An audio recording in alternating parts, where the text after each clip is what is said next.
नमस्कार विद्यार्थी मित्रांनो. आज आपण युपीएससीच्या सीसॅटच्या पेपरमध्ये आलेल्या मॅथ्स आणि रिझनिंग या दोन विषयांच्या उदाहरणांचं विश्लेषण पाहणार आहोत. हे विश्लेषण यासाठी करतोय आपण की आपण जेव्हा अभ्यास करतो तेव्हा अभ्यास करताना बहुतांश प्राध्यापक लोक विद्यार्थ्यांच्या मनावरती अशा पद्धतीनं बिंबवतात. तुम्ही तुमची परीक्षेचं लेवल काय आणि त्या प्रमाणामध्ये अभ्यास करा. त्याचा कंबाईनचा अभ्यास करतोय तर तुम्ही कंबाईनच्याच लेवलला अभ्यास करा, किंवा पोलीस भरतीचा करतात पोलीस भरतीचा, सुसाईड करतात तर सुसाईडच्या लेवल, युपीएससी करतात तर युपीएससीच्या लेवलला, असं काहीतरी चाललेलं असते सगळं. मी नेहमी सांगत आलोय की विषयाचा अभ्यास हा संकल्पना निष्ठित असला पाहिजे, संकल्पना असल्या पाहिजे. परीक्षा कुठली इरिस्पेक्टिव्ह ऑफ एक्झाम असला पाहिजे. प्रश्नपत्रिका काढत असताना संकल्पना डोळ्यासमोर ठेवून काढल्या जातात. परीक्षेची काठिण्य पातळी वगैरे हे ते गोष्टी नंतर येतात. असतील काही प्रश्न, 4-10 प्रश्न असंच असतात. आता हा कालचा प्रश्न जो प्रश्नपत्रिका जी आलेली आहे 25 मेला कालची परीक्षा झाली त्याची, हा माझ्या दृष्टीनं 2022च्या नंतर आलेला सगळ्यात सोपा पेपर आहे. कळतंय? म्हणजे सगळ्यात अवघड पेपर मला जो वाटला तो 2023चा वाटला होता. तर त्याच्यानंतरचा सगळ्यात सोपा पेपर 2026चा पेपर आहे. पण या पेपरची खासियत काय, या प्रश्नात इथले प्रश्नांची लेंदी क्वेश्चन्स आहेत. डिस्क्रिप्शनची जी स्टाईल आहे ती अमेझिंग आहे. क्लास डिस्क्राईब केलं. कन्सेप्ट खूप इझी कन्सेप्ट आहेत. कन्सेप्ट असे काही फार भारी नाही आहेत कन्सेप्ट.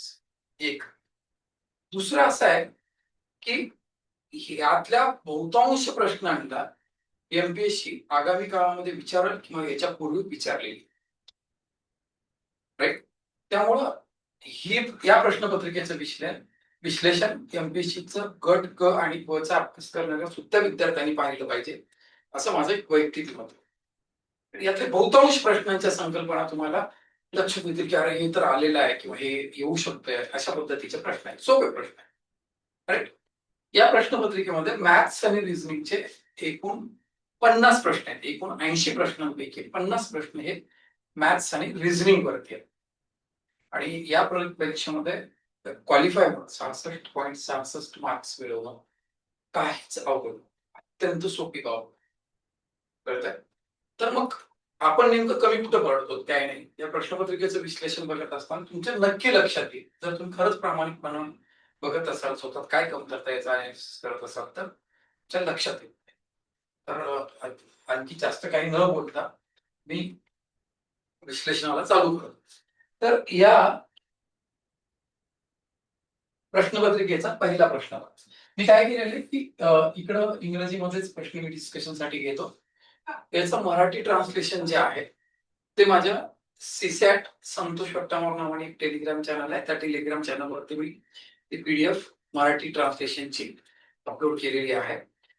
अन्यथा तुम्हाला टेलिग्राम चॅनल सर्च करण्यामध्ये काही अडचण आली तर तुम्ही ते माझा व्हॉट्सअपचे नंबर आहेत त्या नंबरला कॉल करा किंवा मेसेज करा, मी तुम्हाला ती पीडीएफ मराठीतली पाठवते. पण थोडस इंग्रजीमध्ये प्रश्न जर असतील तर मला पण अर्थ लावायला सोपा जाईल, ट्रान्सलेशन मध्ये थोडस गडबड होते.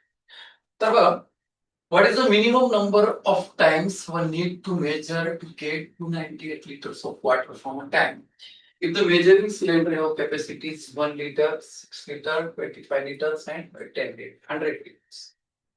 काय म्हणतात, तुम्हाला 298 लिटर्सचं द्रव्य मोजायचंय. ते द्रव्य मोजत असताना तुमच्याकडे काही सिलेंडर्स आहेत, माप आहे, ज्यांची माप 1 लिटर, 6 लिटर, 25 लिटर आणि 100 लिटर आहे. या मापांचा कमीत कमी वापर करायचा आहे आणि 298 लिटर मोजायचंय. तर त्याचं उत्तर काय असू शकतं? मी काय करतो, तुम्ही एक रॉंग अप्रोच कशा पद्धतीने डेव्हलप केलं असतं, याला एक्सपेक्टेड काय असं 2 ऐकत द्या. आता 298 लिटर तुला काय करायचंय, 298 लिटर मोजायचंय. एक सामान्य लोक काय म्हणतो की 100-100चे 2 माप घेतो, राईट. हे सिलेंडर्स किती आणि नंबर ऑफ टर्न्स किती वेळा मोजण्यासाठी घेईल. 100 लिटरचं मी दोनदा वापर करेल. 298 मोजायचं आहे तर 100 298. मग नंतर 90 लिटर घ्यायचं आहे तर यातनं 100 पेक्षा थोडंसं लहान असं कुठलं मेजरमेंट आहे 25 लिटरचं आहे. 25 लिटरच्या सिलेंडर्सचे मी 4 टर्न तर काही करू शकणार नाही, पण मी काय करेल 3 टर्न्स करतो. 25 3 75 झाले. कळतं? 75 घेतल्याच्या नंतर आपले किती टर्न शिल्लक राहिले? 23 राहिले. आता 23 मोजायचे आपल्याला. आपल्याकडे किती आहेत? 6 आणि 1 आहे. तर 6 लिटरचे टर्न्स आपण 6 लिटर्सचे 3 टर्न सांगितले 18 झाले आणि 1 लिटरचे तुम्ही 5 टर्न्स करा. बघा 275 आणि 18 93 5 98 litre. Total number of turns 5 आणि 3 8 आणि 3 11 आणि 2 13. हा एकदम तुमचा कॉमन अप्रोच असेल. But this is not answer. तुमचा आन्सर असणार नाही. का आन्सर असणार नाही? इथं एक शब्द काय आहे? Minimum numbers. Minimum number of times. हे रॉंग अप्रोच असेल. 13 तर तिथं उत्तर आहे. कळतंय? मग काय करावं लागेल तुम्हाला? याचा खरा अप्रोच काय आहे? तर हे 298 लिटर्स मोजत असताना मी काय करेल? हा माझ्याकडचा एक मोठा टँक आहे. यात 100 लिटर्स 100 लिटर्स 100 लिटर्सचे मी 3 सिलेंडर्स ओढतो. ते 100 लिटरचा माप किती वेळेस यूज केला मी? 3 वेळेस केला. माझ्याकडे 300 लिटर झाले. मला 298 मोजायचंय. तर मी काय करेल यातलं 1 लिटरचा एक ड्रॉ करेल आउटसाइडला. यातला 1 लिटर आणखी एकदा आउट करेल. 300 लिटर जमा झालं माझ्याकडे. त्यातनं 1 लिटरचे दोनदा माप वापरले. 100 लिटरचा माप मी किती वेळेस यूज केला? 3 टाइम्स यूज केला मी. राईट? इथं 3 टर्न्स केले मी याचे. आणि I have taken 2 turns of 1 litres from them. 2 turns झाले. ते जे सिलेंडर्स आहेत त्यांचा यूज जो केलेला आहे आपण हाऊ मेनी टाइम्स केलेला आहे? ते 3 टाइम्स आणि ते 2 times. 3 plus 2 equals to how many times? So minimum use of that cylinders to measure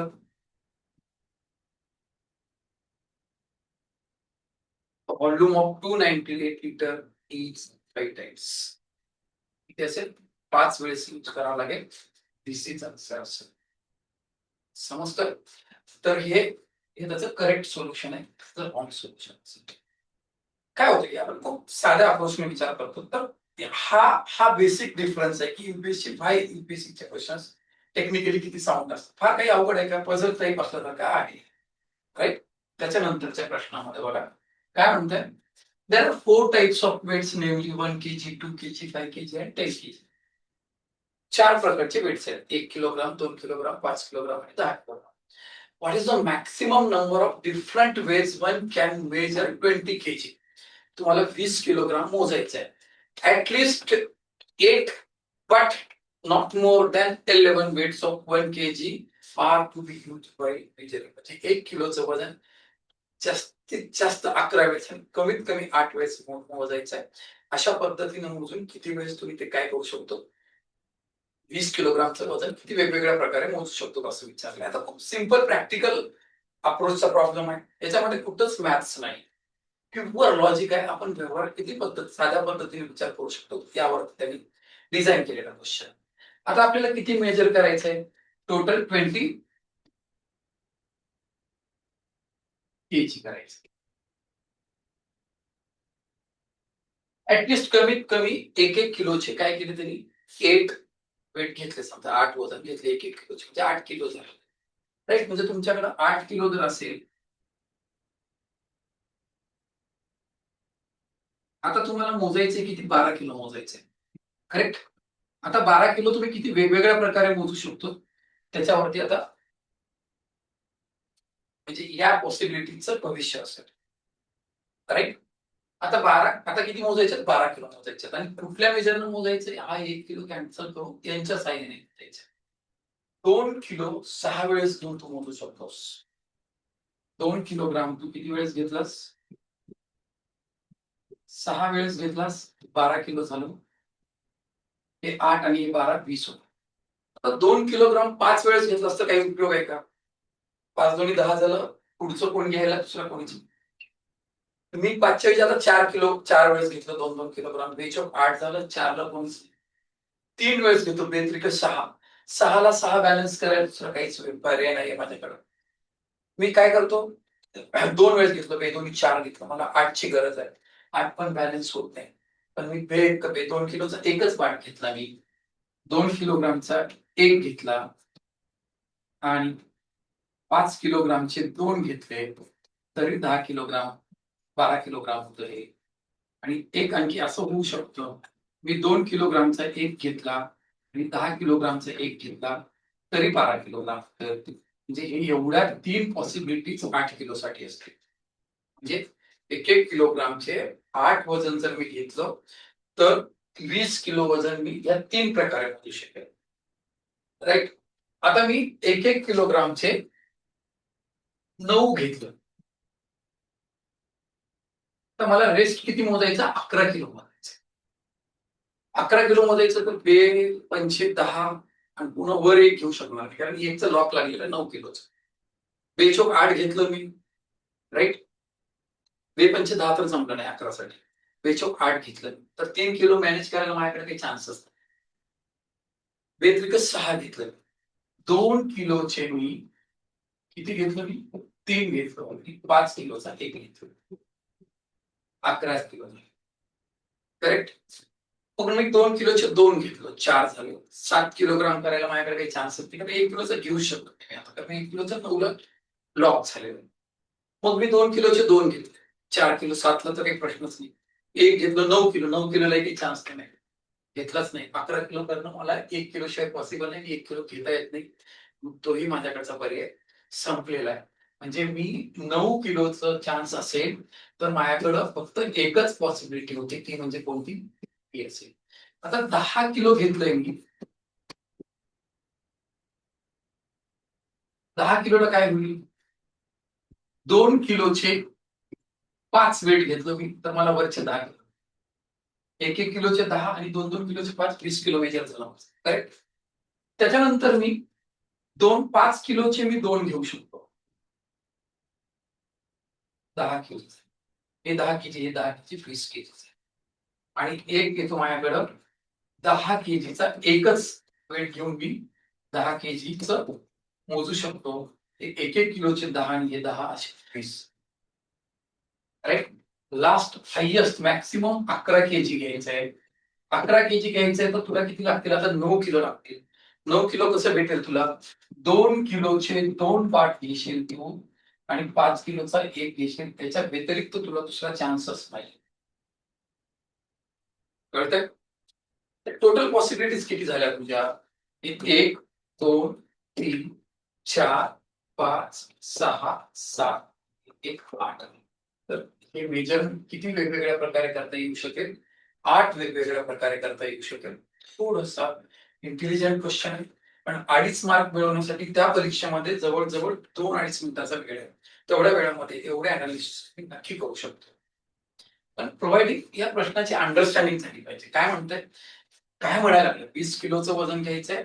1-1 किलोचं कमीत कमी 8 पार्ट असतील आणि जास्तीत जास्त 11 पार्ट यूज केले, तर 20 किलोचं वजन, हेच वजनाची जी पाटं दिलेली आहे, पार्ट म्हणजे मेजरिंग टूल्स जे आहेत, त्याचा वापर करून 20 किलो किती वेळेस किती वेगवेगळ्या प्रकारे मोजता येऊ शकते? तर इतक्या वेगवेगळ्या प्रकारे ते मोजता येऊ शकते.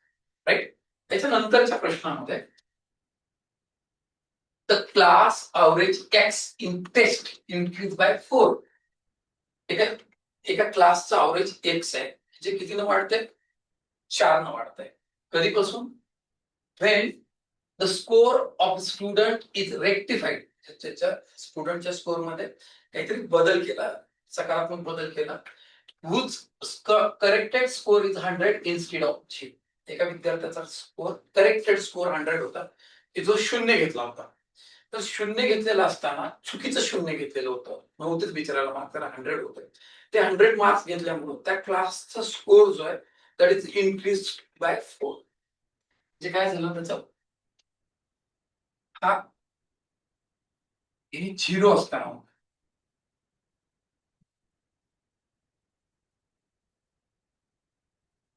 it is increased by 4, it becomes x plus 4. कधी इथं 100 घेतलेला असताना, आता प्रत्येक विद्यार्थ्याचे मार्क्स कितीने वाढत आहेत, 4. each student's marks gets increased by 4 when total marks increase by 100.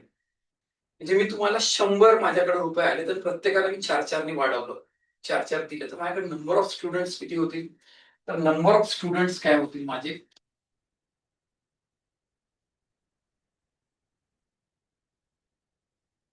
Students किती होईल, नंबर ऑफ स्टुडंट्स 100/4 म्हणजे 25. लॅटर याच्यानंतर later the score of another student was found to have been recorded as 81 in place of 56.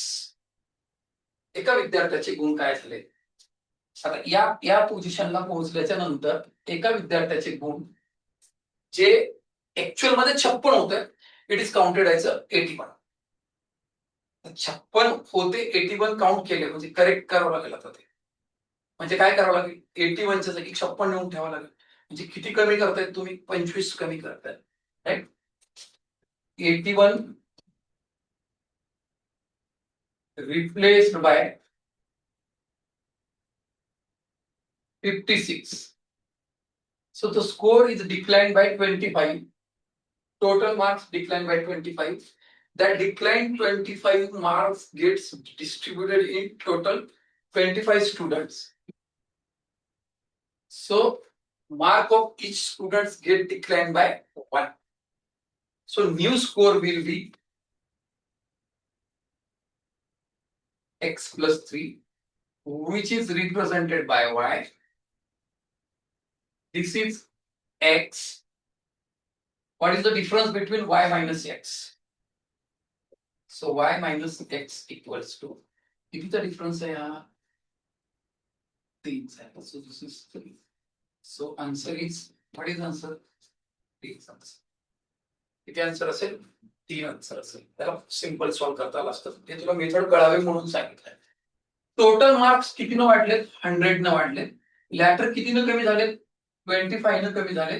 Net कितीनं वाढलेत, 75 न net marks वाढलेत. 75 marks get increased in 25 students. So average will increase by 75 by 25 equals to 3. So this is the expected method in examination, right?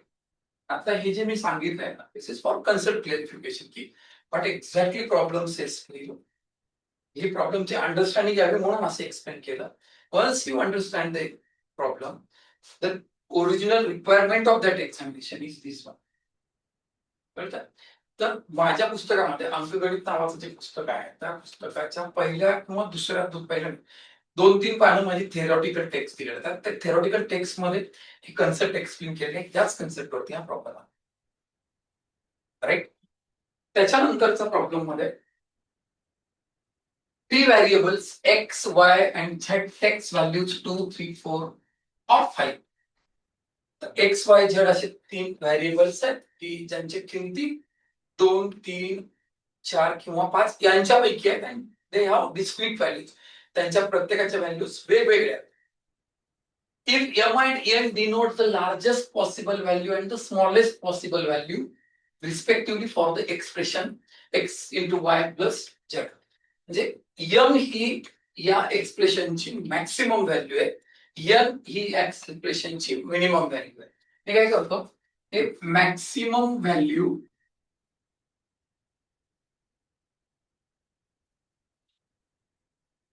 is represented by m for the expression. Okay. Minimum value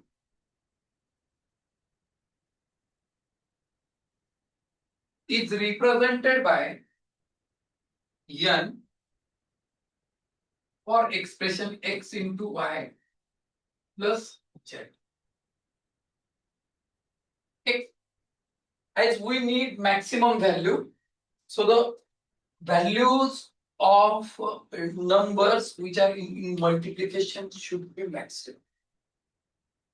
So among the list of given integers, कुठल्या दोन नंबर्सची values maximum आहे 5 आणि 4 as x and Y as discrete values आपल्याला त्यांच्या किमती वेगवेगळ्या घ्याव्या लागतात तर काय होईल एक्स ची किंमत काय केली आपण 5 घेतली वाय ची 4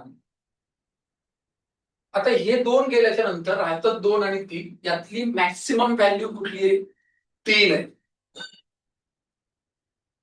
so this overall give you 5 into 4, 20 plus 3, maximum value is 23.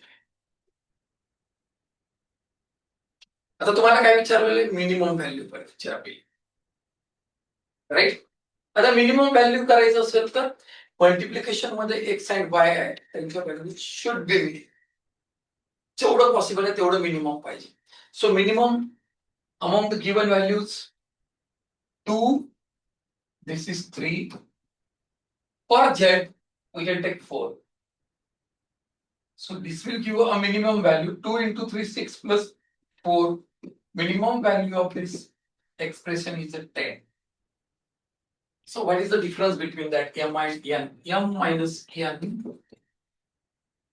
equals to 23 minus 10 equals to 30 this is the answer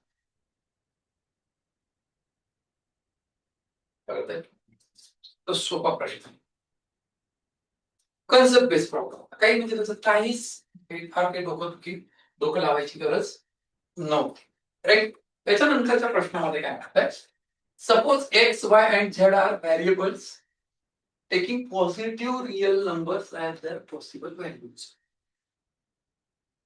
right ज्या काही धन वास्तव संख्या ह्या एक्स वाय झेडच्या किमती आहेत असं सांगतात it is given that y is directly proportional to x square. Direct proportion मध्ये कोण आहे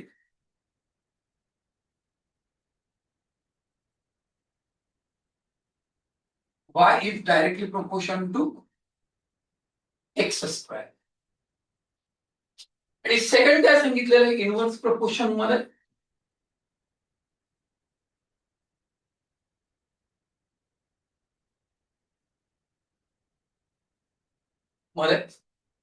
x is inversely proportional to z. For value of z 7 by 25, when z is 7 by 25, the values of 2x and y are x is 5, y is 50. As x is 5, x square is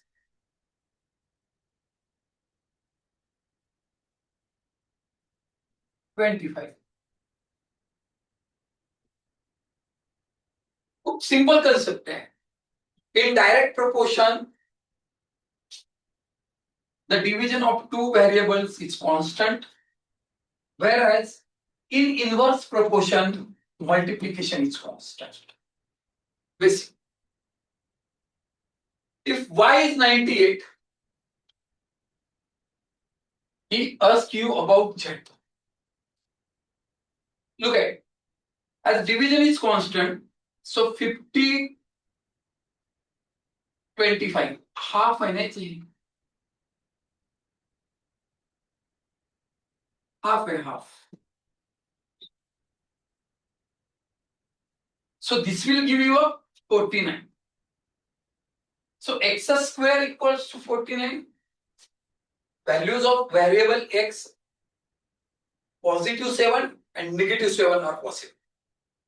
But here it is given that their values are real number, positive real number. So just consider about positive number.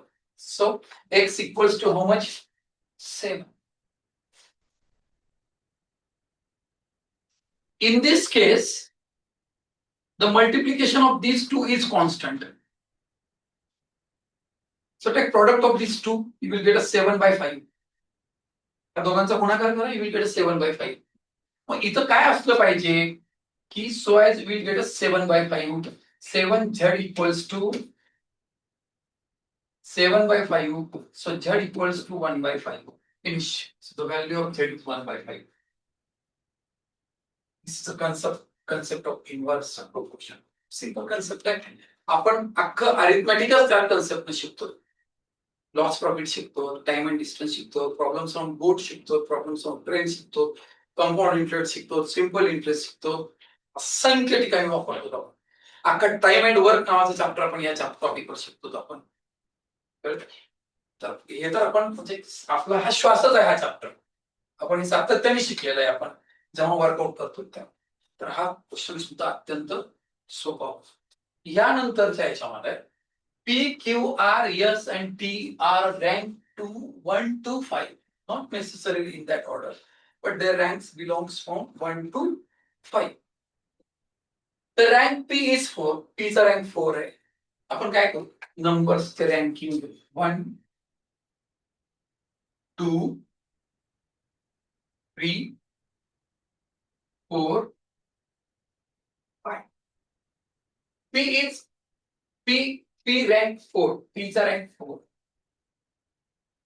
The rank of Q is not 5. So Q is not at a 5th place. So not at a 5th place. So I will cross Q at a 5th place. Okay. The rank of R is 1. R चा rank 1 है. The rank of S is not 2. So I will cross S at second rank.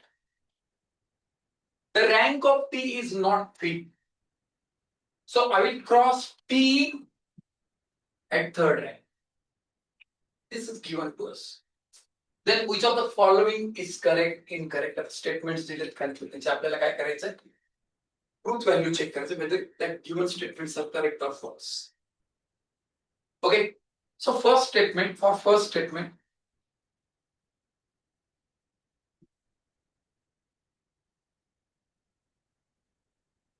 if rank of S is 3, if S is at a third rank, then T is at a 2 rank, second rank. Okay, I will keep T at a second rank.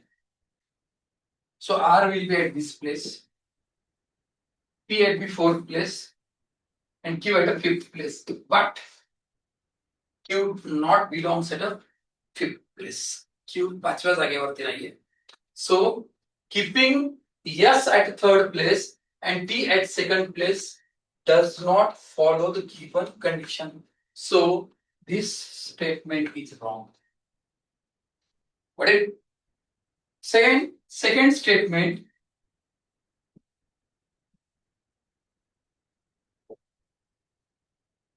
What is given you? R is at a first and P at the. This is given us. Read this. If Q rank at a third,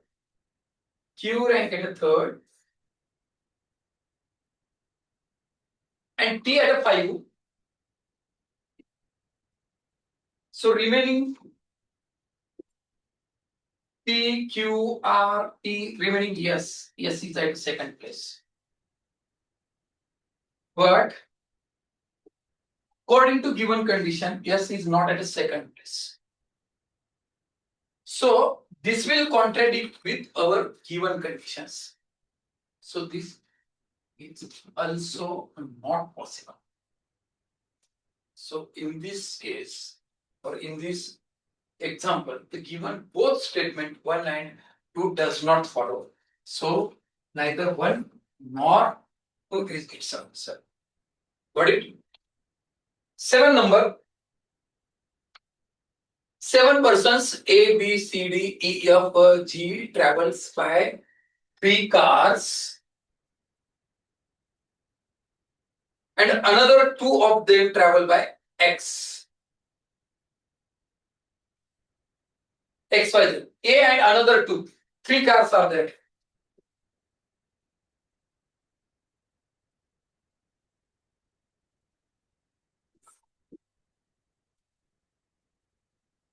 this is x, this is y, this is z. Got it? In X car, A travels with two more persons. I don't know who are they. Only E travels with G. E and G, only these two persons travels in a car. No one other than that travels with them. But B does not, sorry, C travels by Z. C travels by Z. Now look at it. E cannot accommodate any X because they travels not other than त्या दोघांच्या व्यतिरिक्त कोणासोबत travels करत नाही. Okay, मग काय होईल, ते एक्स मध्ये जाणार नाही, ते झेड मध्ये जाणार नाही. So only permissible car for them is a Y, E and G. कळतंय? त्याच्यानंतर काय म्हणतात ते, B does not travel by Y. B इथं नाही जाणार आहे, बी इकडे जाऊ शकतो, इकडे जाऊ शकतो. C travels by Z, but B does not travel by Y. Beside A and B do not travel by same car. B car Y मधनं जाणार नाही. B ला X मध्ये पाठवायचं तर he is not interested to travel with A. So only permissible car for B is Z. So A, B, C, D, E, F, G. So this is the final arrangement of passenger in each car. A, D, F. आता options बघा, which of the following is correct असं विचारलेलं आहे. No one travel alone, एकटा कोणीच जात नाही, correct आहे. Only D travels with F. Only D travels with F. D फक्त एफ सोबत जातो. D travels with A and F, only नाहीये. So that is wrong. Only C travels with B. Only C travels with B. This is correct. So first and third follows. First and third follows. First and third statements are correct for this puzzle. Okay. त्यानंतरच्या प्रश्नामध्ये काय म्हणताय, 8 नंबरचा आहे की X and Y are two runners. दोन runners आहेत. They are runners who runs for same duration of time on a same circular track. ते एकाच ट्रॅक वरती समान वेळेसाठी ट्रॅव्हल्स करतात. They started running at the same time in the same direction with uniform speed. ते एकाच वेळेला एकाच ठिकाणाहून एकाच विशिष्ट वेगाने रन करायला काय करतात, ते स्टार्ट करते. कळतं? त्याच्यानंतर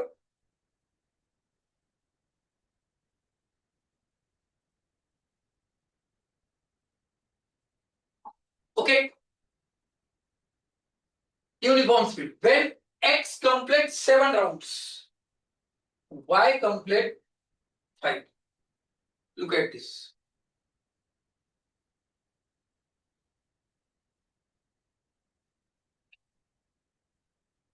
When X complete 7 rounds, Y completes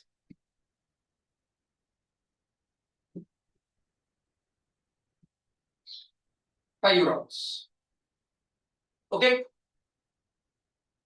After completing 5 rounds,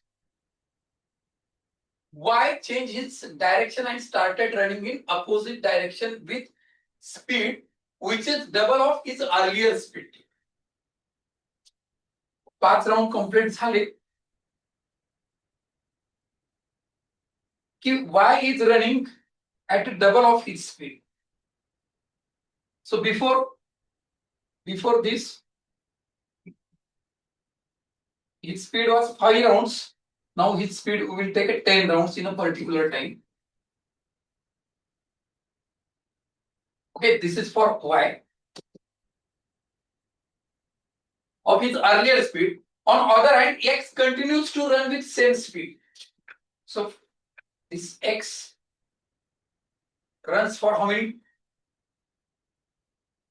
X runs for how many rounds? 7 rounds per hour. When x finish 7 rounds, y will finish 10 rounds. Okay. On other hand, x continued to run with same speed. Okay. They stopped running when x completed exactly 21 rounds. When x finishes 21 rounds, this is 3 times of its speed. So he will also finish 3 times. So y will finish how many rounds?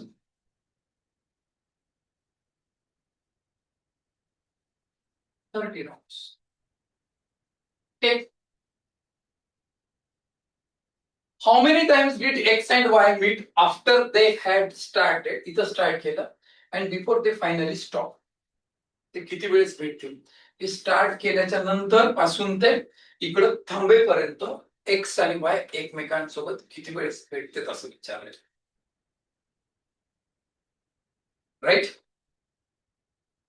समजतंय? किती वेळेस भेटत असतील? तेव्हा direction same असते ना, same direction मध्ये त्यांचे नंबर ऑफ मीटिंग जे असतात त्यातला जो कमी वेळेस जो राऊंड मारतो ना त्याच्या एवढे असतो. त्यातला नंबर ऑफ राऊंड कोण कमी मारतोय? वाय मारतोय. तर ते मीट फॉर 5 टाइम्स. आणि जेव्हा ते विरुद्ध डायरेक्शन मध्ये रोट करतात ते नंबर ऑफ टाइम्स ते जे भेटतील ते कधी जो मॅक्सिमम असेल त्याच्या वेळेस भेटतील. राईट? 30 असेल. सो टोटल नंबर्स काय असतील? टोटल नंबर ऑफ व्हिजिट्स किती असतील? 30 प्लस 5 असतील. 35 35 times they will be each one. हा प्रॉब्लेम खूप लेंदी होता, रीचला खूप अवघड होत. कळतं? पण हा सर्क्युलर ट्रॅक वरच स्पीडचे जे प्रॉब्लेम्स आहेत त्याच्यामध्ये हा बेसिक प्रॉब्लेम होऊन जातो. राईट? त्याच्यानंतरच्या प्रश्नामध्ये काय म्हणलं जातं पहा. In an objective type question paper, 5 marks are awarded for a correct question. Correct answer. Right. एखाद्या प्रश्नाचं उत्तर जर करेक्ट दिलं तुम्ही तर तुम्हाला 5 गुण मिळतात. And 2 marks are deducted for a wrong answer. तर तुम्ही चुकीचं उत्तर दिलं तर 2 मार्क्स तुमचे कट होतात. A student attempted all the questions. एका विद्यार्थ्याने सगळे प्रश्न सॉल्व्ह केले. And got a score of 69. त्याला 69 मार्क्स मिळाले. Had he have been awarded 4 marks for correct question, sir असं झालं असतं की त्याला योग्य प्रश्नासाठी 4 गुण मिळाले असतात आणि उत्तरासाठी 4 गुण मिळाले असतील. चुकीच्या उत्तरासाठी 1 गुण कापला गेला असता. If 1 mark is deducted for a wrong answer, he would have scored 84 marks. Total number of questions त्या पेपर मध्ये किती असं विचारलं. लास्ट क्वेश्चन आहे. राईट? तर टोटल नंबर ऑफ क्वेश्चन्स काय असतील? Correct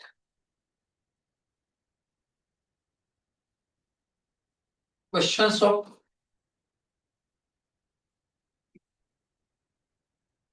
correct answer, the questions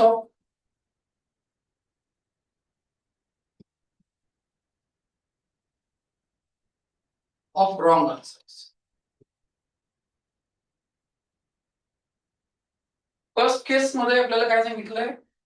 each correct questions get awarded by 5 marks, whereas a wrong answer question gets deducted by 1 mark, so -1, sorry, -2.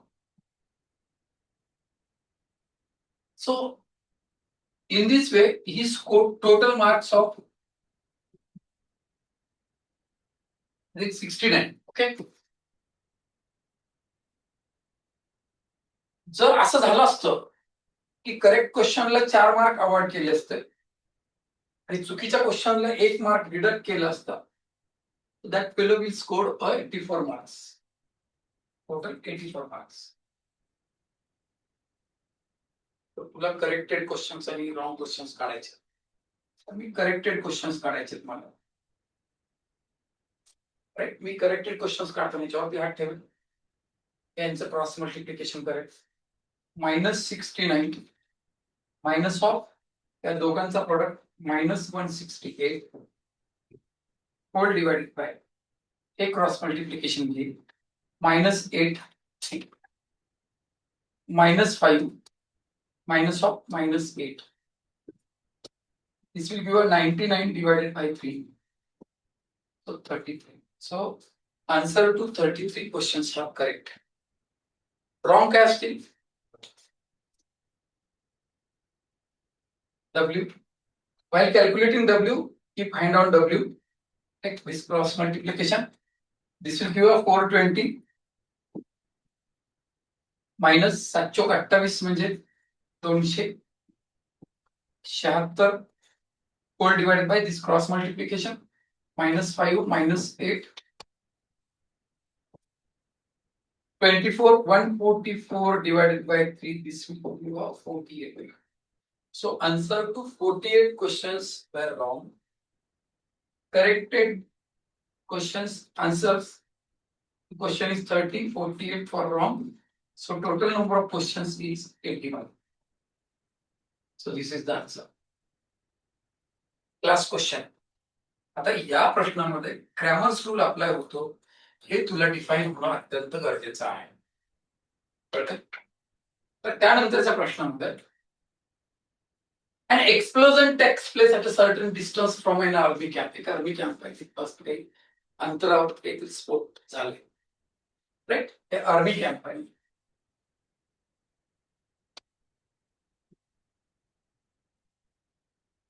Explosion झाल्याच्या नंतर place of explosion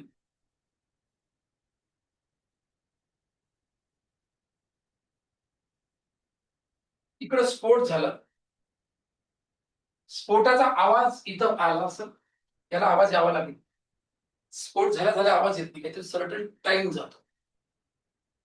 right, मग ह्या certain place पासून इथं आवाज यायचा आहे. As soon as the sensor in a camp receives the sound of explosion, आवाजाला जर्नी करावी लागते. A drone starts flying towards the spot of explosion.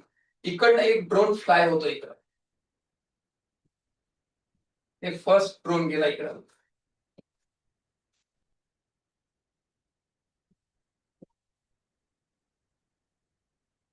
The drone clicks picture from the spot and the camp receives it at the same time. इथं जसं click केलं तसा photo camp मध्ये भेटतो.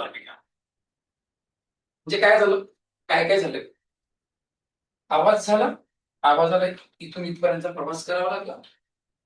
जसाही आवाज ऐकला की इथून इथं गेलं ड्रोन, पिक्चर काढले की लगेच भेटतं तिकडे, पिक्चरला जायला वेळ लागत. सेकंड काय म्हणताय, immediately another drone starts flying. लगेच इथून एक आणखी निघाल्या फ्लाइंग टू द स्पॉट आणि it also sends a picture as soon as it reaches the spot. जसं इथून याचा पिक्चर भेटला की अनदर एक ड्रोन काय करताय, फ्लाय. लगेच यांनी पिक्चर पाठवलं की त्याला लगेच दुसरा सेकंड तिकडं ड्रॉ करतो आणि हे इथं पोहोचतो. राईट, कळतं?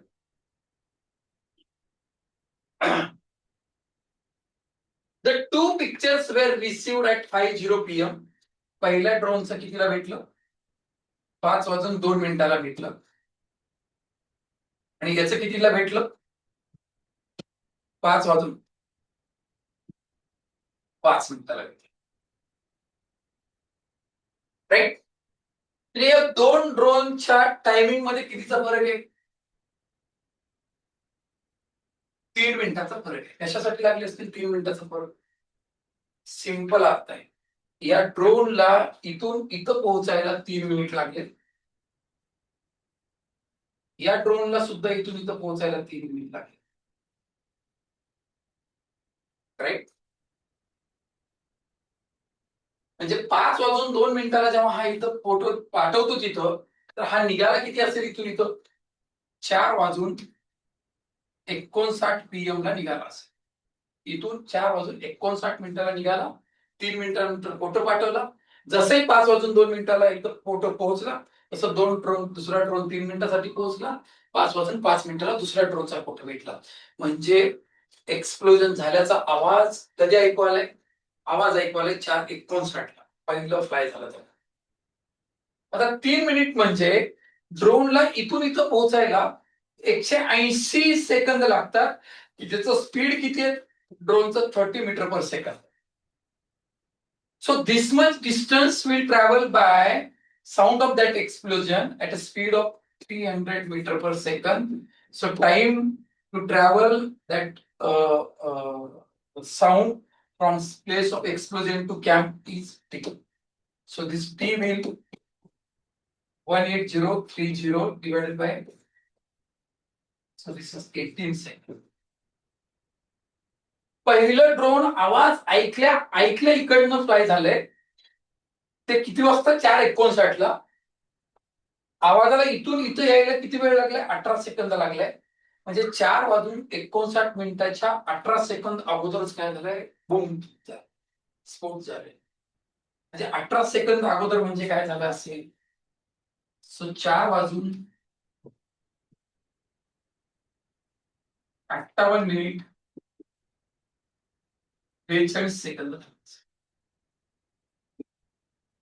4:48 आता बघ, 4:48 स्फोट झाला. स्फोट झाल्याच्या नंतर आवाजाला इथून इथे जायला 18 सेकंद लागले. आवाज ऐकला तेव्हा 4:59 झाले. ड्रोन उडालं, 3 मिनिटात इथं पोहोचलं. 5:02 फोटो पाठवला तिकडं. राईट. लगेच 5:02 दुसरा ड्रोन निघालं. 5:05 दुसरा ड्रोन. सगळं काही बॅलन्स होतं. सो आन्सर काय असेल? 4:58 काय झालेलं आहे? इथं एक्सप्लोजन झालेलं आहे. खूप सुंदर प्रश्न आहे. हा प्रश्न ग्रुप बी किंवा सीच्या मेन्सला किंवा प्रीला आरामात पडू शकतो. अशा टाईपचे प्रश्न आहेत की चार पण आलेले आहेत परीक्षा. राईट. त्याच्यानंतर the digit in the unit place of a number 6:129 7:37. कुठल्याही नंबर्सचा युनिट डिजिट नंबर जो असतो त्यांच्या हायर पॉवर मध्ये जेव्हा आपण रिपिटेशन चेक करतो, after 4th power the digit at unit place gets repeated. प्रत्येक 4थ्या घातांकाच्या नंतर कोणत्याही संख्येचा घातांक काय होत असतो? रिपीट आउट होत असतो. म्हणून काय करतो आपण 4च्या इंटरव्हल मध्ये ह्याला डिसाईड करून घेतो. याचा हायर पॉवर किती आहे? 129. तर 4 डिवाइड केलं. 129 ला 4 डिवाइड केल्याच्या नंतर बाकी किती उरतंय? रिमाइंडर वरती काम करायचं. 1 उरतंय. So take 6:1. So 6:1 is 6. So this number has 6 at its unit place. So into divide this 307 by 4. Consider its remainder 1. So remainder is 3. Take 7:3. So 7:3 is 7चा वर्ग 243. 343. The unit place of that digit is number is 3.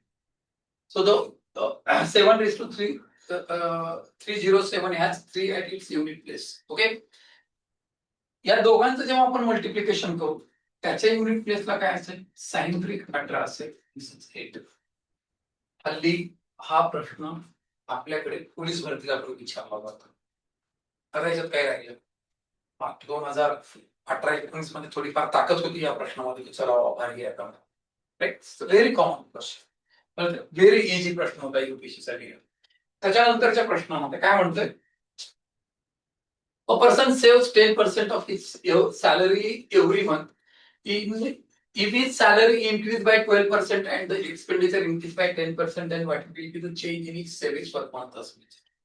हा प्रश्न असा माझ्या पुस्तकामध्ये पण आहे, अंकगणिताच्या पुस्तकामध्ये हा पॅटर्न आहे. राईट. बघ काय हे त्याचं हे त्याचं सॅलरी असतं.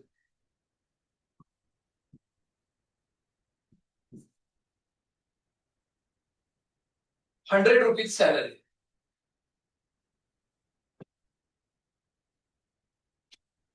ओके. सेव्हिंग किती आहे त्याची?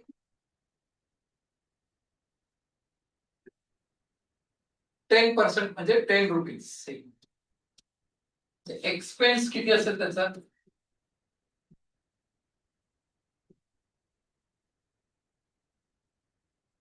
₹90. Expenditure is of ₹90. If his salary increased by 12%, 12% increase. So new salary will be ₹112. And expenditure increased by 10%. If this is increased by 10%,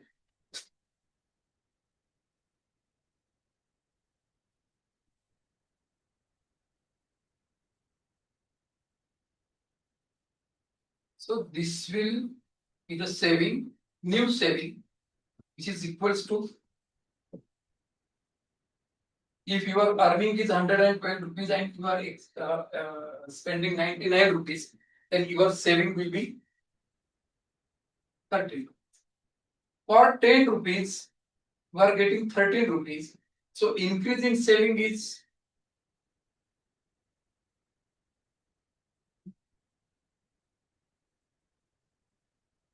₹50. So percentage increase in saving काय असेल? 3 on 100, 10, 30. This is answer. हा प्रश्न सुद्धा आपल्या पुस्तकात जशाला तसे 12-14 प्रश्न पुस्तकातले आलेले. Right. Next question. P has daughter. आता हा प्युअरली ब्लड रिलेशनचा प्रॉब्लेम. हा प्रश्न स्किप होता कामाच नाही तुमच्याकडे. राईट. आता P has son and daughter. P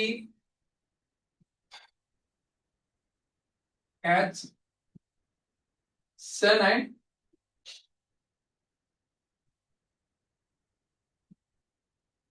daughter. Yes is mother of P. Yes is our spouse. जीवनसाथी आहे. यस हा आरचा स्मॉल म्हणजे आर. हा फिमेल आहे म्हणजे हा काय असेल? मेल असेल. Q and R are children of P. Q आणि आर कोणाचे चिल्ड्रन्स आहेत? पीचे चिल्ड्रन्स आहेत. आर मेल आहे म्हणजे आर काय झाला? सन झाला. क्यू फिमेल झाली. आरची मिसेस कोण आहे? यांच्यावर आलेली आपत्ती कोण आहे? P. Okay. So then how Q is related to S? Q and R are brother and sisters. How Q is related to S? So Q is sister of husband of S. Q is sister of husband of S. Correct?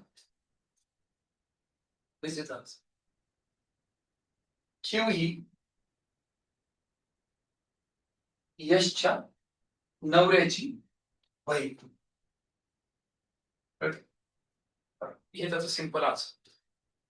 Simple question होतं. हे 2.5 mark भेटायला पाहिजे. त्याच्या आधीच्या प्रश्नाचे 2.5 mark भेटायला पाहिजे. सोपे क्वेश्चन. याच्यावरती काही म्हणजे लेंदी नाहीये, काहीच नाहीये. 1 लाईन क्वेश्चन असल्यासारखे आहे ते. राईट. त्याच्यानंतर क्वालिफाय होणं फार काही अवघड नव्हतं का या पेपर. हा प्रश्न सुद्धा अत्यंत सोपा आहे. How many 3-digit numbers can be expressed as an integral power of 2? 2च्या घातांकाच्या रूपामध्ये किती 3 अंकी संख्यांना एक्सप्रेस करता येतं बघ. 2^1, 2^2, 2^3, 8, 2^4, 16, 2^5, 32, 2^6, 64, 2^7, 120. 2 raised to 9, 8, 256. 2 raised to 9, 540. 2 raised to 10 काय असेल 1024 असेल. मला only 3 digit numbers, 3 digit numbers आहेत की जे 2च्या घातांकामध्ये काय करता येईल, एक्सप्रेस करता येतील असं विचारलेलं आहे. So how many numbers are there? This is 1, 2 आणि 3. So this is the required portion. So किती नंबर्स आहेत? 3 नंबर्स आहेत, 3 digit numbers. 3 digit numbers are there which can be expressed as integral power of. सोपा question number 3 question खूप सोपे आहेत. पाठीमागचे 7.5 mark जमा झाले. 66 मार्क जमा करणं या पेपर मध्ये काहीच अवघड नव्हतं. अजिबात अवघड नव्हतं. क्वालिफाय करणं काहीच अवघड नाहीये. पण काय झालेलं आहे या पेपरचा प्रॉब्लेम, त्याच्यातल्या सुरुवातीला लेंदी क्वेश्चनचा जो भडीमार आहे तो खतरनाक आहे. त्याच्यामुळे काय झालं की पोरगा कांगारून जातो एकदम. ते प्रेशरला आता बोलणं खूप सोपं आहे आम्हाला. पेपर मध्ये कळलं पाहिजे ना प्रेशर कसं मेंटेन करायचं. कळलं? त्याच्यानंतर consider the following statement. Every red is a blue. प्रत्येक रेड काय ब्ल्यू आहे. All red is blue. All red is blue. Every blue is green.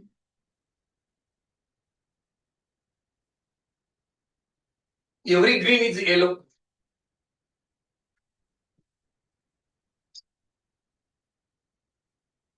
Okay.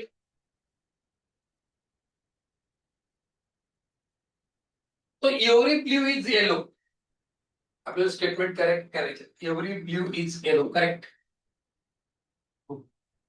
Every red is green. Every red is green. Proof. Every red is yellow. Every red is yellow. So all three statements are. This is the answer. This is again very easy. Right? पण हा कळायला पाहिजे होतं की हा सिलॉपचा question आहे. Correct. 16th नंबरला काय होतं बघा. How many times does 5 appears in all 2D positive? नाही सरळ सरळ पोलीस भरतीचा क्वेश्चन 19 वेळेस रिपीट आउट होत असतो. 15 पासून 95 पर्यंत 10 वेळेस होईल आणि 50 पासून 59 पर्यंत 9 वेळेस होईल. किती झालं? 19. राईट. हे तर तुम्ही पाठच करता की म्हणजे पहिले बघ मी म्हणतोय हा अत्यंत इझी होता. हा अत्यंत इझी होता 2. हा अत्यंत इझी होता 3. हा अत्यंत इझी होता 4. हा सुद्धा इझी होता. हा सुद्धा इझी होता 5. म्हणजे 11 पासून 16 पर्यंत 6 प्रश्न अत्यंत इझी होते.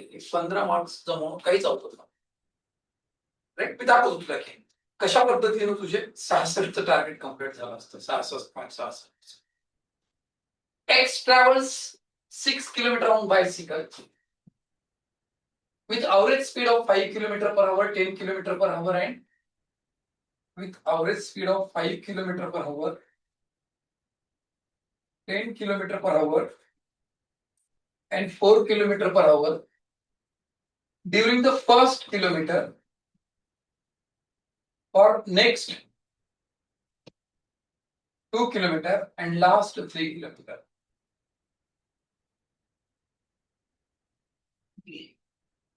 पुढे काय म्हणते? Y travels the same distance with average speed of 4 kilometers per hour, 10 kilometers per hour,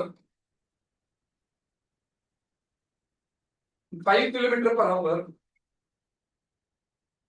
respectively to cover a distance of 1 kilometer, 2 kilometers, and 3 kilometers. How many minutes early will Y complete the journey if both X and Y start the same time? दोघांनी एकाच वेळेला जर चालू केलं असतं तर Y हा Xच्या अगोदर किती वेळेस लवकर फिनिश करतो?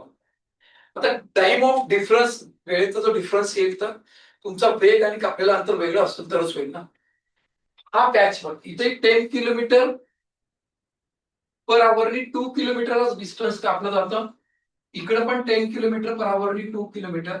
सो दिस जे दोन भाग आहेत हे कधीही म्हणजे हे काही वेळेचा डिफरन्स तयार करणार नाही. वेळेचा डिफरन्स याच्यामुळे तयार होतो. 5 kilometre per hour 1 kilometre cover करायला तुला 12 मिनिट्स लागले. 4 kilometre per hour 3 kilometre cover करायला तुला 45 मिनिट्स लागतील. सो ह्या दोघांसाठीच किती वेळ लागला? 57 मिनिट्स लागते. मी हे कॅल्क्युलेट करणार नाही कारण दोन्हीकडे सेम टाइम लागणार आहे, वेळ घालत बसणार नाही. 4 kilometre per hour 1 kilometre cover करायला या पट्ट्याला किती लागतील? 15 मिनिट्स लागतील. 5 kilometre per hour 3 kilometre cover करायला 36 मिनिट्स लागतील. टोटल किती झालं? या दोघांमधला डिफरन्स विचारलाय. लवकर कोण उशिरा कोण मध्ये वेळेचा डिफरन्स असतो. So this is of 6 minutes. This is answer. Again very easy question. 11, 12, 13, 14, 15, 16, 17. Very easy question. कळतंय? त्याच्यानंतर 7 cubes are identical in shape. 7 घन आहेत. सगळे आयडेंटिकल शेप मध्ये आहेत. सगळे दिसायला सारखे आहेत. आयडेंटिकल शेप ते दिसायला सगळे सारखे आहेत. आउट ऑफ दिस त्यांच्यापैकी the weight of each of the 6 cube is equal. त्यातल्या 6 जणांचं वजन सेम आहे. And the weight of remaining one is less than others. तर जो 7वा आहे त्याचं वजन काय आहे? सगळ्यांपेक्षा कमी. तो बॅलन्स इज यूज. एक तराजू वापरायचा आहे टू आयडेंटिफाय द लाइटेड. जो हलका क्यूब आहे त्याला बाजूला काढण्यासाठी कोण हलका आहे बाबा बाजूला काढायचा. What is the minimum number of attempts required to distinguish the odd cube with certainty? तर कमीत कमी किती वेळेस तो काय माप आहे तराजू आहे तो वापरला पाहिजे की जेणेकरून तो हलक्यातला हलका जो कोणता क्यूब आहे तो बाजूला काढता येईल कमीत कमी वेळ. आता हा प्रश्न आपण पझल म्हणून लहान लहान पोरांना विचारतो. किती क्यूब्स आहेत? असे 7 ऑब्जेक्ट्स आहेत. 1, 2, 3, 4, 5, 6, 7. त्यातला एक ऑब्जेक्ट कोणीतरी लाईटेस्ट आहे, हलका आहे त्याच्यापेक्षा. आपल्याला माहित नाही तो. आपण काय करू? 3 चे गट करू आणि हा एक बाजूला बॅलन्स घेतलं. हे तीन इकडे टाकले मी. इकडे 3 टाकले, इकडे 3 टाकले आणि मोजलं. जर ते इक्वल झाले त्याचा अर्थ काय होतो? सगळ्यात हलका हा असेल. पहिल्याच अटेम्प्ट मध्ये काय झालं असतं? भेटून गेलं असतं. पण तसं नाही झालं. हे तीन आहे. त्यातलं काय झालं? एक वर गेले, एक खाली गेले. खाली गेले म्हणजे जड आहे, वर गेले म्हणजे हलका आहे. आपल्याला लाईटेस्ट काढायचं हलकं. त्या हलकेचे 3 बाजूला केले. समजा हे लाईटेस्ट ग्रुप होता त्यातले 3 बाजूला केले. परत याचे 2-3 तुकडे केले. यातल्या दोघांना मोजायला घेतला. इक्वल झालं तर काय असेल? उरलेला लाईट असेल. नसेल एक खाली एक वर झालं तर लाईटेस्ट बाजूला काढता येतं. म्हणजे 100% सेकंड अटेम्प्ट मध्ये लाईटेस्ट कोण कॅल्क्युलेट करता येते. कमीत कमी किती वापर करावा लागतो? 2दा वापर करावा लागतो. 10, 11 पासून सलग 18 पर्यंत एकही क्वेश्चन असा काही फार भारी होता. युपीएससीचा अभ्यास करतोय म्हणजे हे जनरल क्वेश्चन आहे. 18 आणि 20 मार्क अशीच आले पाहिजे होते हे क्वेश्चन. इथं स्किप होता कामा. राईट. आणि हा प्रश्न इकडे कंबाईनला पण येऊ शकतो. आणि हा प्रश्न as it is R S Agarwal मध्ये व्हर्बल अँड नॉन व्हर्बल रिझनिंगचं पुस्तक येतं आर एस अग्रवालचं. त्या पुस्तकामध्ये अरिथमेटिकल रिझनिंग नावाच्या टॉपिक मध्ये प्रश्न दिलेला आहे. राईट. त्याच्यानंतर अ पर्सन फेसिंग ईस्ट. उत्तरेकडे तोंड असलेला पूर्वेकडे तोंड असलेला माणूस 4 किलोमीटर स्ट्रेट जातो. इकडे गेला 4 kilometer. Then it turns right. खाली उतरतो. 3 किलोमीटर जातो.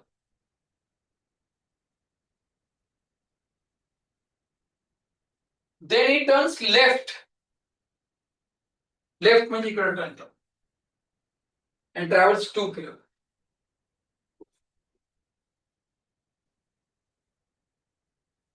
Then it finally turns left and travels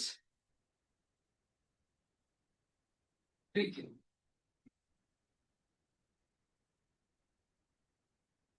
The minimum distance between final point, this is the final point, and initial point.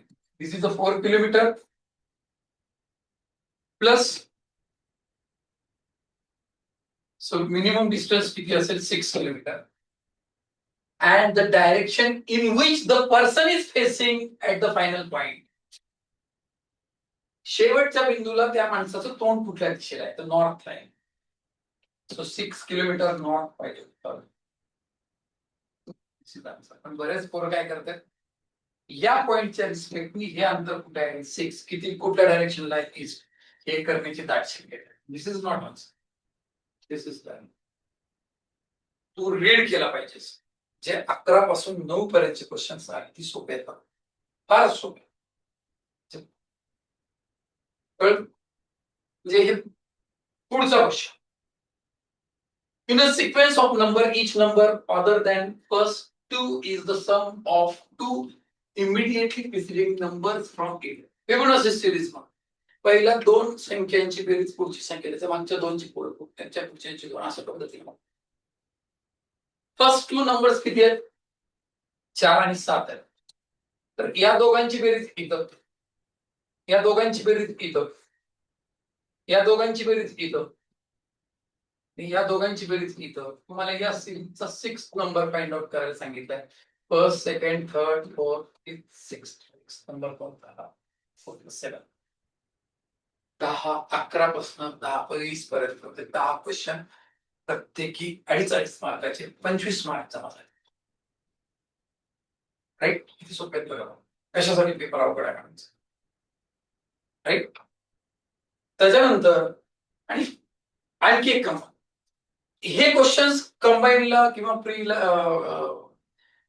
बाकी कुठल्या परीक्षेला काय येणार नाही मला,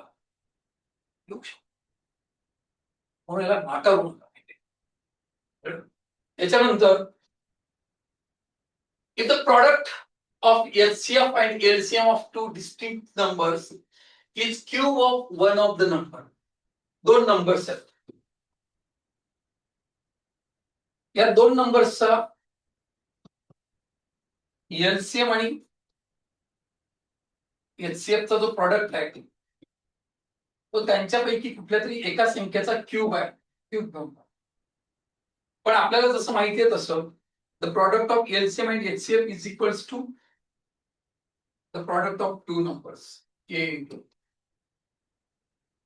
काय होईल, ए या ए क्यूब सोबत कटेल, A square equals to B असो. जिथे दोन जे नंबर आहेत ए असेल तर सेकंड नंबर काय असेल, ए स्क्वेअर असेल. ओके.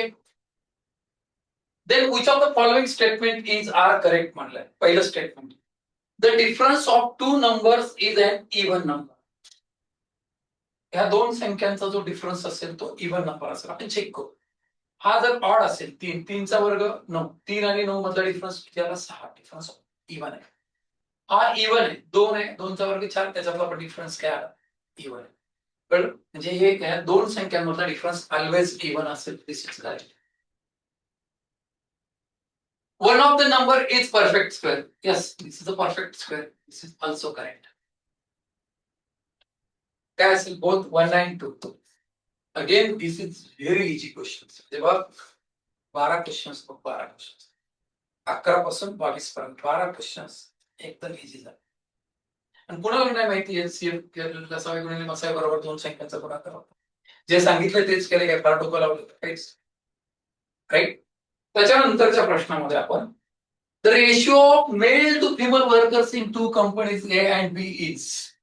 एक ए नावाची एक कंपनी आहे, दिस इज बी नावाची एक कंपनी आहे. यामध्ये मेल टू फिमेल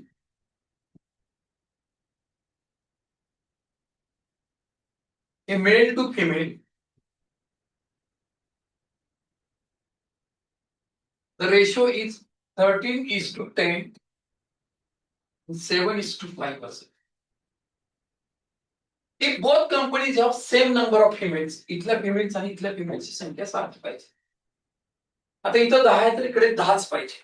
करूयात आपण, multiply each ratio by 2, so we get 10, multiply each ratio by 2, we'll get O3. So keep this as it is, keep this as it is. Number of females in both companies now becomes same. Equal झाले नाही. Okay. Then what is the ratio of total number of workers in A? Total number of workers 13 plus 10, 23. And total numbers of workers in B 10 and 3. So 23 is good. काय केलं मी सांगायचं maths मध्ये मला कुठली गोष्ट काय म्हणजे फार असं आयुष्यात माझ्या म्हणजे न्यूटन शिरला मी केलं असं काय झालं का त्याच्यात जे सांगितलंय तेच केले त्याच्यात this is again a very easy question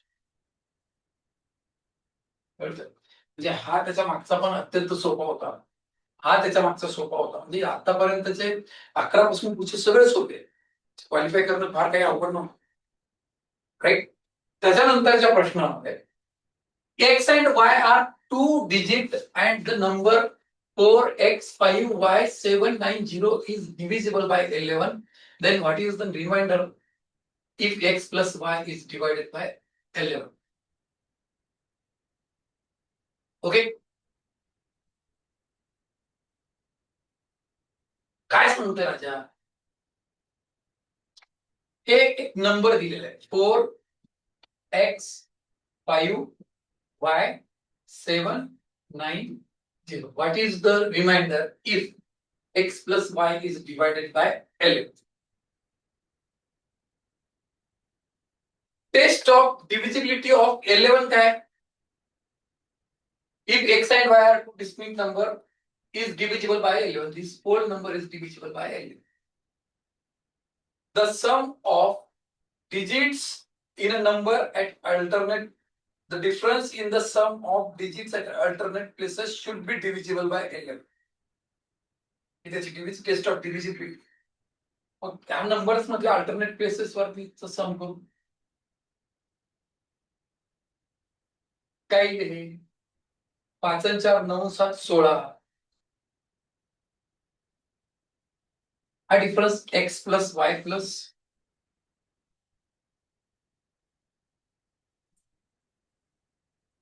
यांच्यातला डिफरन्स हा 0 किंवा 11 ना डिव्हिजिबल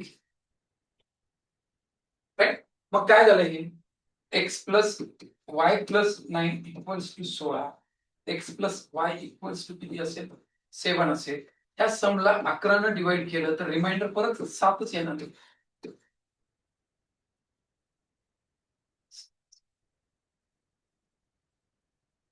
मुद्दा विचारलेला आहे what is if x plus y is divided by 11 असं विचारलं कसं आहे कळतंय बाकी तू 11च्या पट्टीमध्ये काही घेतलं असतं ते 14 विरुद्ध असंच होत जाणार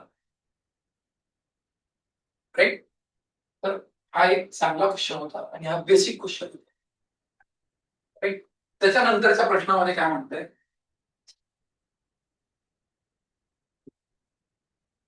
An alloy P contains 20% copper. P नावाचा एक alloy आहे त्याच्यात कॉपर किती 20% आहे आणि झिंक किती 80%. Another alloy Q आहे which contains 60% copper आणि झिंक 40%.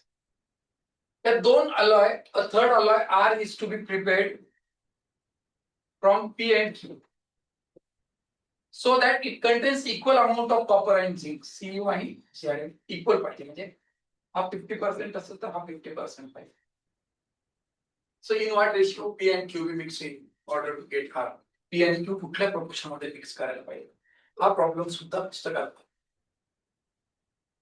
आपण जे माझं जे पुस्तक आहे गणिताचं राईट तर काय म्हणतंय त्याच्यात आयदर तू कॉपरला लक्ष कर किंवा झिंकला लक्ष कर मी कॉपरला लक्ष करतो हे 20% 60% असे दोन एका जागी केले 50% आलं त्याचा डिफरन्स घे 10 आला त्याचा डिफरन्स घे 3 आलं एका 3 आलं by targeting copper so answer is 1:3 पण कोणीतरी झिंकला टार्गेट केलं तर तेच उत्तर येतं का चेक कर Zinc 80%, 40%. When they mix each other, 50%. So this difference is 10%. This difference is 30%. This is again 1:2. This is answer. कळतं मी काय बोलतोय? तू जिंकला टार्गेट कर की तू कॉपरला टार्गेट कर. आन्सर काय असेल 1:3 असेल. जो ज्यांनी कोणी मिक्सर ऍलिगेशन नावाचा टॉपिक शिकलाय त्याला हा प्रश्न यायलाच पाहिजे होता. अत्यंत बेसिक प्रॉब्लेम होता हा. राईट. म्हणजे 11व्या प्रश्नापासून 14व्या प्रश्नापर्यंत एकही प्रश्नासाठी फार तगडा नाहीये. बापरे युपीएससीचा आहे असं म्हणण्यासारखं. जे 14 गुणिले 2.5 केलं तर 35 मार्क पडतात नाही त्या इथपर्यंत. त्याचा पुढचा क्वेश्चन बघ. A is a 2-digit number with different digits. A हा एक 2 अंकी संख्या आहे ज्याच्यातले दोनही अंक वेगवेगळे. B is also a 2-digit number म्हणते. B सुद्धा एक 2 अंकी संख्या आहे. And is obtained by reversing a digit of A. A मधले अंक डिजिट रिव्हर्स केले की काय होतो B भेटतो. आता A मध्ये जर 90 ही संख्या असेल तर B मध्ये काय होईल 09. 09 is not a 2-digit number. तर आपल्याला असा नंबर चॉईस करावा लागेल आता की ज्याच्या A च्या जे नंबर्स होणार त्याच्यामध्ये 0 असता कामा नये. कारण after reversing you will not get a 2-digit number, you will get a single digit. So 0 नसणार आणि दोनही अंक वेगवेगळे असणार ही संख्या चॉईस करावी लागेल.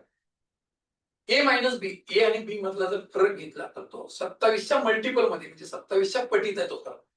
म्हणजे मिनिमम 27 असेल, 54 असेल, 81 असेल, 108 असेल, त्याचा फरक जे काही असेल. राईट.